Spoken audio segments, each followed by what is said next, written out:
السلام علیکم ورحمۃ اللہ وبرکاتہ۔ وعلیکم السلام ورحمۃ اللہ وبرکاتہ۔ ان الحمد للہ نحمده ونستعینه ونستغفره ونؤمن به ونتوکل علیہ ونعوذ باللہ من شرور انفسنا ومن سیئات اعمالنا من يهده الله فلا مضل له ومن يضلله فلا هادي له وأشهد أن لا إله إلا الله وأشهد أن محمدا عبده ورسوله اللهم صل على محمد وعلى آل محمد كما صليت على إبراهيم وعلى آل إبراهيم إنك حميد مجيد اللهم بارك على محمد وعلى آل محمد كما باركت على إبراهيم وعلى آل إبراهيم إنك حميد مجيد سبحانك لا علم لنا إلا ما علمتنا إنك أنت العليم الحكيم أعوذ بالله من الشيطان الرجيم وقضى ربك ألا تعبدوا إلا إياه وبالوالدين إحسانا۔ حمد و سلام کے بعد میرے محترم بھائیوں، دوستوں، بزرگوں، ہم یہاں واعظ و نصیحت کے عنوان سے جمع ہوئے ہیں۔ اللہ رب العالمین سے دعا ہے کہ وہ پروردگار مجھے حق سچ بیان کرنے کی توفیق عطا فرمائے، آمین۔ محترم بھائیوں، اللہ رب العالمین کا فرمان ہے واتقوا اللہ الذی تساءلون بہ والارحام، اللہ سے ڈرو، صلہ رحمی جن سے کرنی ہے ان سے کرو، دوسرا ترجمہ قطع رحمی سے بچو۔ صلہ رحمی میں سیر فہرست ہمارے والدین آتے ہیں، جن کے ساتھ جوڑ ہمارا تعلق، ہمارا معاملہ حسن سلوک اور ہمارا معاملہ ان کے ساتھ کیسا ہونا چاہیے۔ قرآن مجید میں اللہ رب العالمین کا فرمان ہے وَقَضَى رَبُّكَ أَلَّا تَعْبُدُوا إِلَّا إِيَّاهُ وَبِالْوَالِدَيْنِ إِحْسَانًا، اور تمہارے رب نے یہ فیصلہ کر دیا ہے کہ بندگی صرف اللہ کی ہوگی، بندگی صرف اسی کی ہوگی جو تمہارا رب ہے، اور یہ اللہ کا اٹل فیصلہ ہے۔ اس معاشرے میں کوئی بھی عبادت پائی جاتی ہو، وہ عبادت جانی ہو، مالی ہو، قولی ہو، فعلی ہو، ظاہری ہو، باطنی ہو، اللہ ہی اس کا حقدار ہے، اور یہ اللہ کا فیصلہ ہے، اور یہی توحید کا بیان ہے۔ بالکل اسی طرح اسی آیت میں اللہ نے لفظ قضا تکرار نہیں فرمایا، تیرے رب نے فیصلہ کر دیا ہے وَبِالْوَالِدَيْنِ إِحْسَانًا، اور والدین کے ساتھ حسن سلوک۔ کہہ سکتے ہیں کہ جس قدر اللہ کا حق ادا کرنا ضروری ہے، اتنا ہی ضروری والدین کے ساتھ حسن سلوک بھی ہے۔ انتہائی قابل غور پہلو ہے کہ جس طرح اللہ کا حق ادا کیے بغیر نجات ممکن نہیں ہے، آپ کہہ سکتے ہیں کہ والدین کا حق ادا کیے بغیر بھی نجات ممکن نہیں ہے۔ محترم بھائیوں، آپ کو نمازی ہونا مبارک ہو، آپ کو نماز ادا کرنے والا ہونا مبارک ہو، آپ کو زکوٰۃ ادا کرنے والا ہونا مبارک ہو، آپ کو روزہ رکھنے والا ہونا مبارک ہو، آپ حاجی نہیں الحاج بن جائیں، آپ کو مبارک ہو، آپ خالی مجاہد نہیں امیر المجاہدین بن جائیں، آپ کو مبارک ہو۔ لیکن اگر وبالوالدین احسانہ پر عمل نہیں کیا تو ان تمام عبادتوں کو محل نظر کیا جا سکتا ہے۔ اسی طرح صحیح مسلم کی روایت ہے، بڑا مشہور واقعہ ہے۔ سیدنا عبداللہ بن عمر رضی اللہ تعالی عنہما ایک سفر پر جا رہے تھے، ان کے ساتھ ان کا ایک ساتھی بھی تھا۔ راستے میں ان کی ایک اعرابی سے ملاقات ہوئی۔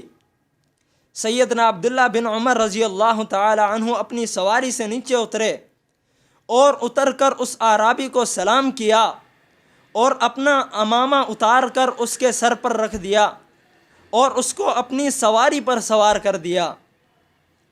وہ ساتھی کہنے لگا یا عبداللہ انہو من اعراب یرزونہ بالیسیر، اے اللہ کے بندے یہ تو دیہاتی لوگ ہیں، ان کو تھوڑی سی بھی عزت دے دو یہ تو بڑے خوش ہو جاتے ہیں۔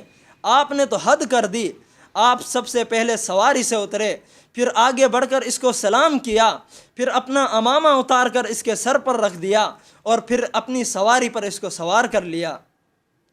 میں قربان جاؤں اس صحابی رسول پر جواب دیتے ہیں، کہنے لگے نبی علیہ السلام نے فرمایا ان من ابر البر صلۃ الرجل اہل ود ابیہ بعد ان یولیا، کہ یہ ہمارا دین اسلام خالی والدین کے ساتھ حسن سلوک کی ترغیب نہیں دیتا بلکہ والدین کے دوستوں کے ساتھ بھی حسن سلوک کا حکم دیتا ہے۔ اسی طرح صحیح مسلم کی روایت ہے، نبی علیہ السلام نے صحابہ کرام کو مخاطب کرتے ہوئے فرمایا، اے میرے صحابہ کرام کی جماعت، الا انبئکم باکبر الکبائر، کیا میں تمہیں کبیرہ گناہوں کے بارے میں نہ بتاؤں؟ صحابہ کرام نے کہا کیوں نہیں اللہ کے نبی، ضرور بتائیے۔ تو نبی علیہ السلام نے فرمایا الشرک باللہ، اللہ کے ساتھ شرک کرنا، وقتل النفس، اور کسی نفس کو بغیر حق کے قتل کرنا، پھر فرمایا وعقوق الوالدین، اور والدین کی نافرمانی، پھر فرمایا وقول الزور، اور جھوٹی گواہی دینا۔ اس میں سب سے بڑا گناہ ہے وہ اللہ کے ساتھ شرک کرنا۔ پھر اسی حدیث میں فرمایا والدین کی نافرمانی کرنا۔ آپ یہ کہہ سکتے ہیں کہ والدین کی نافرمانی گویا کہ اللہ کے ساتھ شرک کرنے کے برابر ہے۔ اسی طرح ایک اور حدیث ہے، نبی علیہ السلام نے فرمایا ان اللہ حرم علیکم عقوق الامہات، اللہ نے تم پر ماؤں کی نافرمانی کو حرام کر دیا ہے۔ اور اس بیٹے کا کیا ہوگا کہ جس کو باپ یہ کہہ دے اللہم انی اعوذ بک من ولد یقول علی ربہ، اے اللہ مجھے ایسا بیٹا نہ دینا جو میرا باپ بن جائے۔ اور جس بیٹے کو باپ یہ بد دعا دے دے اس بیٹے کو تو مر جانا چاہیے۔ اور یہ بد دعا حبیب کبریا صلی اللہ علیہ وسلم نے اپنی زبان نبوت سے سکھائی ہے۔ اللہ اکبر۔ اسی طرح اویس کرنی کا نام آپ نے سنا ہوگا، بڑے مشہور مخضرمین میں سے ہے۔ ان کے بارے میں نبی علیہ السلام نے فرمایا تھا ابر الناس بامہ، کہ اس دنیا میں اگر اپنی ماں کے ساتھ کوئی سب سے زیادہ حسن سلوک کرنے والا ہے تو وہ اویس کرنی ہے۔ اب دوسرے واقعے پر آپ غور کریں، صاحب جریج کا واقعہ بھی آپ نے سنا ہوگا۔ اپنے وقت کا بہت ہی نیک اور متقی انسان تھا۔ ایک مرتبہ کا واقعہ ہے کہ وہ نفل نماز پڑھ رہا تھا، اس کی ماں نے اس کو بلایا، وہ نماز میں سوچنے لگا اللہم امی و صلاتی، اے اللہ نماز ہے اور دوسری طرف ماں ہے، میں کیا کروں؟ یہ نفلی نماز پڑھ رہے تھے، ہمارے لوگوں کی طرح نہیں فیس بک اور واٹس ایپ میں ٹائم پاس کر رہے، نہ، یہ نفلی نماز پڑھ رہے تھے، اللہ کی عبادت کر رہے تھے۔ ماں کے بلانے پر نہیں گئے، ماں نے بد دعا دی، اے اللہ اس کو اس وقت تک موت نہ آئے جب تک کہ یہ کسی بدکارہ عورت کا منہ نہ دیکھنے۔ انا للہ و انا الیہ راجعون۔ پھر لوگوں نے وہ وقت بھی دیکھا، وہ وقت آیا کہ جب جریج نامی شخص پر الزام لگایا گیا اور پھر یہ لوگوں سے کہہ رہا تھا لوگوں یہ میری ماں کی بد دعا کا اثر ہے۔ اسی طرح امام منذری کی کتاب الترغیب والترہیب میں بڑا مشہور واقعہ ہے۔ وہ اپنی اس کتاب میں ایک واقعہ نقل کرتے ہیں، فرماتے ہیں کہ ایک مسافر کسی سفر پر جا رہا تھا، عصر کا ٹائم تھا، اس کا گزر ایک قبرستان سے ہوا۔ قبرستان میں اس نے دیکھا ایک قبر ایک دم سے کھلی، اس کے اندر سے ایک انسان کھڑا ہوا، آدھا جسم اس کا انسانوں جیسا ہے اور آدھا جسم گدھوں جیسا ہے۔ وہ کھڑا ہو کر گدھے جیسی آوازیں نکالنے لگا، دیکھتے ہی دیکھتے ایک دم قبر بند ہو گئی اور وہ اندر دفن ہو گیا۔ وہ مسافر یہ ماجرا دیکھ کر بڑا حیران اور پریشان ہوا، کہنے لگا اللہ یہ ماجرا کیا ہے، یہ ماجرا خیر کیا ہے؟ وہ تھوڑا سا آگے گیا، اس کو ایک گاؤں نظر آیا، وہ گاؤں میں گیا، دیکھا ایک عورت گھاس کاٹ رہی ہے اور ایک عورت سامنے گھر ایک صحن میں بیٹھی رو رہی ہے۔ وہ گھاس کاٹنے والی عورت سے کہنے لگا اے اللہ کی بندی، میں آ رہا تھا قبرستان میں نے ایسے ایسے دیکھا ہے، بتاؤ یہ ماجرا کیا ہے؟ وہ عورت کہنے لگی اے اللہ کے بندے، تو نے تو یہ آج دیکھا ہے، ہم تو ہر روزانہ دیکھتی ہیں۔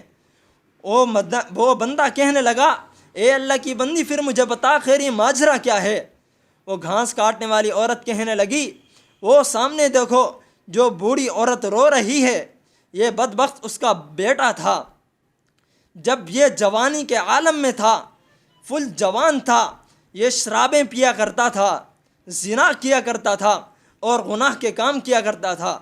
اس کی ماں اس کو منع کرتی بیٹا یہ کام نہ کر، اللہ اس سے ناراض ہوتا ہے اور پھر اس کا انجام جہنم ہوگا۔ یہ بدبخت اپنی ماں سے کہتا تو گدھے جیسی آوازیں نکال کر میرے سامنے یہ باتیں کیوں کرتی ہے؟ اس دن اس کی وفات ہوئی، پھر ہر روزانہ عصر کے ٹائم اس کی قبر کھلتی ہے اور یہ خبیث نکلتا ہے اور گدھے جیسی آوازیں نکال کر پھر دفن ہو جاتا ہے۔ تو ہمیں چاہیے کہ ہم ایسے اعمال نہ کریں کہ جس کی وجہ سے کہیں ہمارے ساتھ بھی ایسا سلوک نہ ہو۔ اللہ سے دعا ہے جو کچھ سنایا اس پر سب سے پہلے مجھے پھر ہم سب کو عمل کرنے کی توفیق عطا فرمائے، آمین۔ وآخر دعوایا ان الحمد للہ رب العالمین، والسلام علیکم ورحمۃ اللہ وبرکاتہ۔